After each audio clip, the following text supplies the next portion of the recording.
Nama saya Nisa Septian dengan NIM akhir 058. Di sini saya akan menjelaskan mengenai latar belakang penelitian. Banyak perusahaan yang membutuhkan dana untuk memfasilitasi ekspansi mereka atau menyediakan modal kerja untuk operasi sehari-hari. Pembiayaan semacam ini disebut sebagai modal. Menurut Subita dan Al-Sawalah pada tahun 2012, struktur modal sebagai kombinasi ekuitas dan hutang yang digunakan perusahaan untuk memfasilitasi operasi mereka. Masalah tentang struktur modal telah menarik perhatian dari pemain industri utama seperti analis, investor, dan pejabat perusahaan.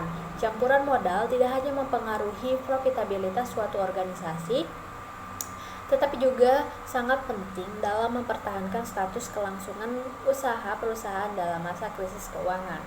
Terjadinya krisis keuangan di tingkat internasional, banyak perusahaan yang berkinerja buruk harus menghadapi tekanan keuangan yang mencakup pasar lokal dan internasional. Hal ini memberikan tekanan besar bagi perusahaan ketika mereka mencoba membuat struktur perusahaan yang akan mengatasi masalah tersebut dan mendatangkan imbal hasil yang maksimal bagi pemegang saham, menurut Martis pada tahun 2013. Berbagai teori telah dikembangkan untuk mencoba dan menjelaskan perilaku perusahaan dalam memilih campuran modal yang berbeda untuk mendanai operasi perusahaan. Yang pertama ada pecking order teori. Teori ini mengklaim bahwa perusahaan cenderung menerbitkan saham ketika mereka bisa mendapatkan nilai tinggi di pasar atau over value. Yang kedua, ada teori trade-off. Menurut teori ini, selalu ada campuran modal yang ideal untuk masing-masing perusahaan dan dapat dicapai dengan mengoptimalkan biaya dan pengembalian utang. Menurut Muhammad et al. Pada tahun 2014, dengan model yang sudah dikembangkan, seseorang tidak dapat membatasi perusahaan dan mengharapkan mereka untuk menggunakan teori serba bisa, karena ada faktor lain yang spesifik untuk perusahaan yang berbeda dan akan mempengaruhi perilaku perusahaan dengan cara tertentu. Akibatnya, setiap perusahaan, sektor, atau negara beragam dan memiliki faktor pendorong yang berbeda. Karena itu, model yang dikembangkan oleh literatur sebelumnya hanya memberikan pemahaman secara parsial tentang struktur modal yang optimal. Nama saya Cindy Ayuwinata dengan NIM akhir 064. Akan meneruskan pemaparan yaitu identifikasi masalah. Yang pertama, bagaimana dampak struktur modal pada kinerja perusahaan konstruksi. Lalu yang kedua, bagaimana hubungan antara struktur modal dan profitabilitas pada perusahaan konstruksi. Selanjutnya yaitu variabel independen. Pada penelitian ini yaitu struktur modal.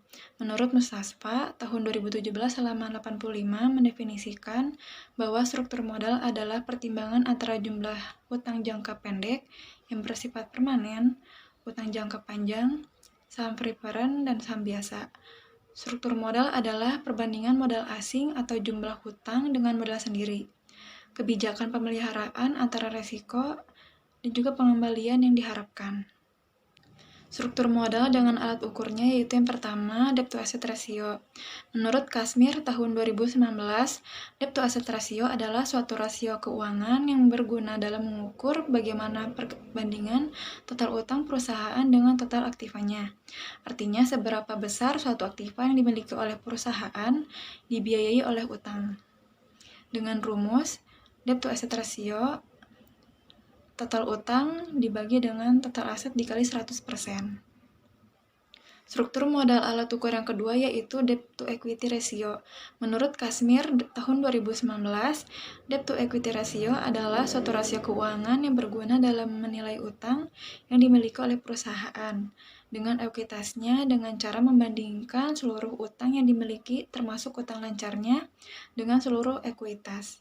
Dengan rumus debt to equity ratio total hutang dibagi ekuitas dikali 100%. Izin memperkenalkan diri, saya Monika Sulistia Utami dengan NIM akhir 060. Di sini saya akan menjelaskan mengenai variabel dependen yang digunakan dalam penelitian ini, yaitu kinerja keuangan atau financial performance.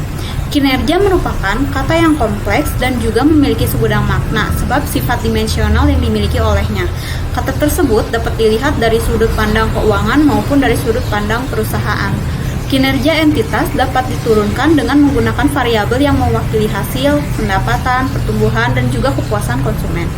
Sedangkan di sisi lain, kinerja keuangan dapat menunjukkan maksimalisasi kekayaan dari pemegang saham dan juga dapat diukur dengan melihat produktivitas dari perusahaan tersebut.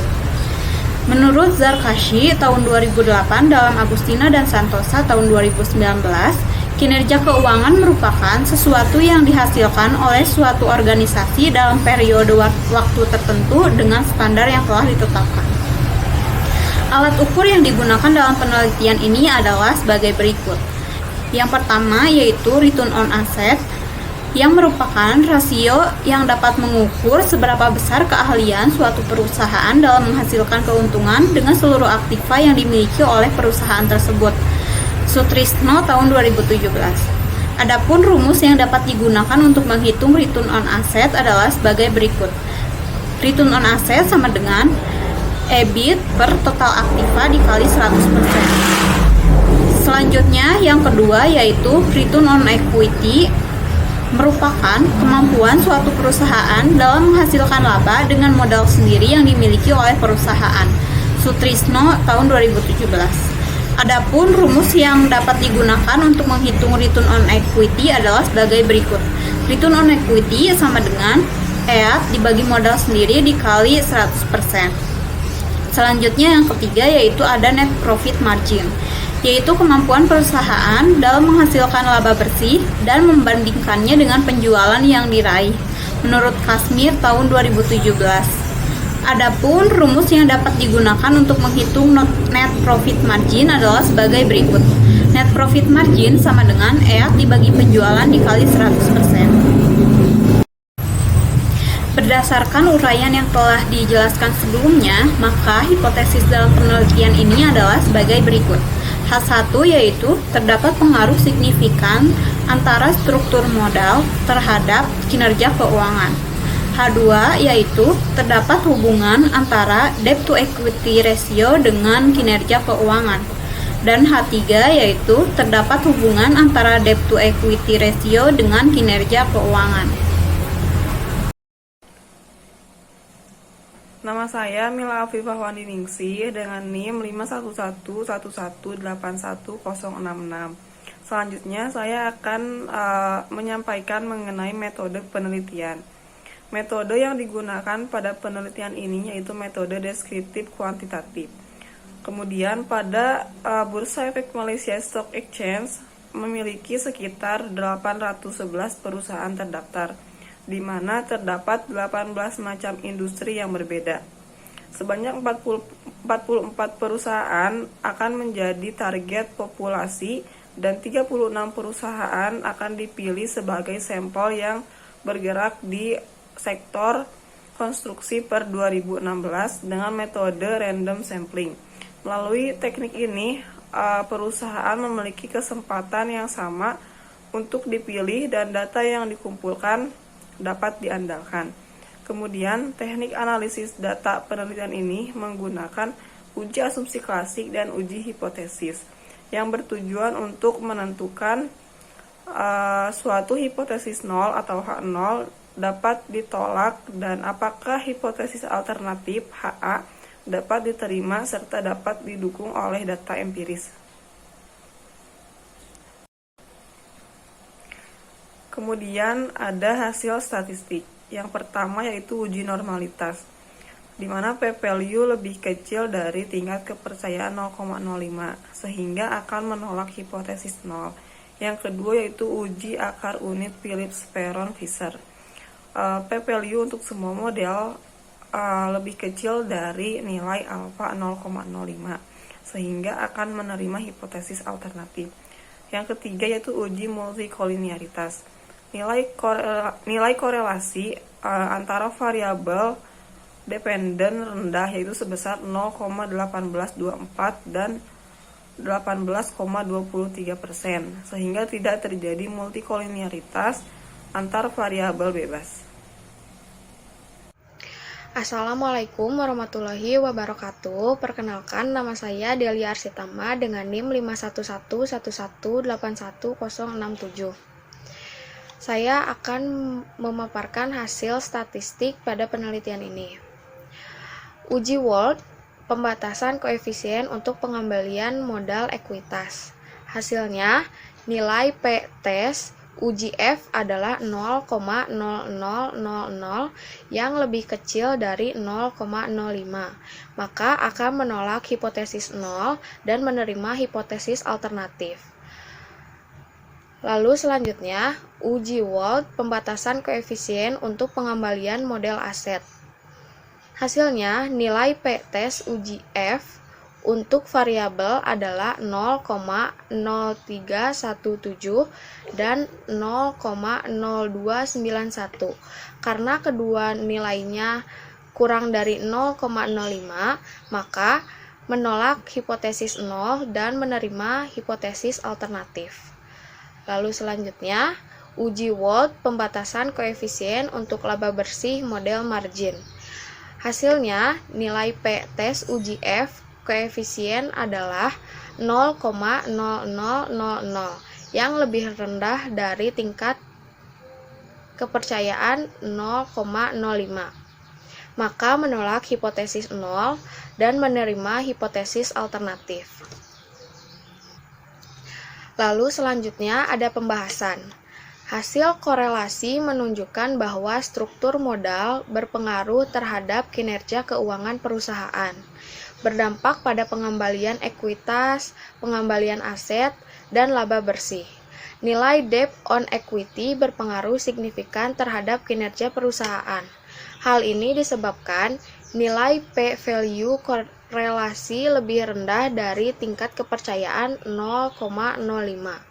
Untuk debt on asset, P-value yang diperoleh dari model lebih tinggi dari tingkat kepercayaan 0,05, sehingga menunjukkan bahwa pengaruh debt on asset terhadap profitabilitas tidak signifikan meskipun ada. Maka, menolak hipotesis 0 yang menyatakan bahwa tidak ada hubungan antara debt on equity dengan kinerja keuangan, dan menerima hipotesis alternatif yang menyatakan bahwa ada hubungan antara debt on equity dengan kinerja keuangan. Assalamualaikum warahmatullahi wabarakatuh. Nama saya Dimas Faturrahman dengan NIM 511181057. Di sini saya akan menjelaskan tentang kesimpulan dari makalah yang ada, bahwa hasil yang dikumpulkan menunjukkan bahwa debt to equity ratio merupakan faktor yang signifikan dalam menentukan kinerja keuangan perusahaan konstruksi. Namun, debt to asset tidak signifikan terhadap kinerja keuangan perusahaan. Hasil analisis menunjukkan bahwa terdapat pengaruh negatif yang signifikan antara debt to equity ratio, debt to equity, dengan return on equity, return on asset, serta net profit margin. Namun hubungan tersebut signifikan karena P-value yang diperoleh lebih rendah dari tarif signifikan, yaitu 5%. Oleh karena itu, debt to equity merupakan penentu penting kinerja keuangan dan dapat mempengaruhi kinerja keuangan perusahaan. Nilai P-value yang lebih tinggi mengungkapkan bahwa hubungan seperti itu tidak signifikan.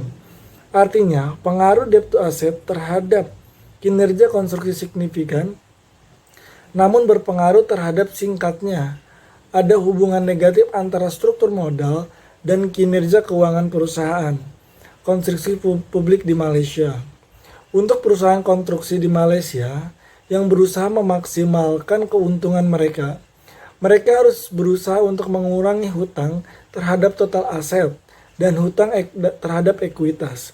Ini berarti lebih baik bagi perusahaan konstruksi mengumpulkan lebih banyak dana dari ekuitas daripada hutang, jika tujuannya adalah memaksimalkan profitabilitas. Assalamualaikum warahmatullahi wabarakatuh. Perkenalkan, nama saya Muhammad Jaki Nugraha dengan NIM akhir 059. Pada kali ini saya akan menjelaskan tentang saran dari penelitian yang kelompok kami ambil.